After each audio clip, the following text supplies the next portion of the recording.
qui con noi in questo momento Carmen. La Bruna. Si è presentata stesso lei. È giusto che l'abbia fatto tu perché tu sei una presentatrice e stasera stai in giuria.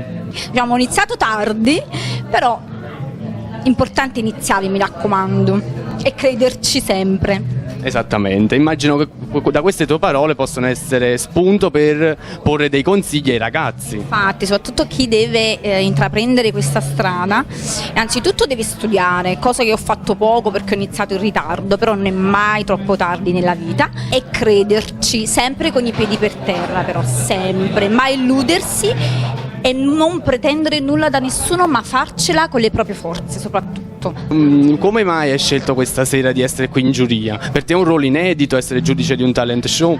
Allora, questa è per me la prima volta, sinceramente, essere in giuria, però io amo i giovani, sono sempre con i giovani e quindi mi faceva molto piacere essere qui con loro.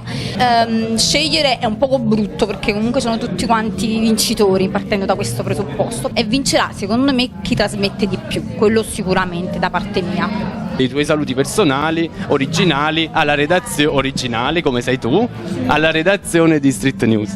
Allora, innanzitutto faccio un grosso in bocca al lupo ai ragazzi, che è fondamentale per questa sera, che sia per loro un piccolo inizio, questo sicuramente. E poi vi saluto tutti da Carmen La Bruna. Buona serata.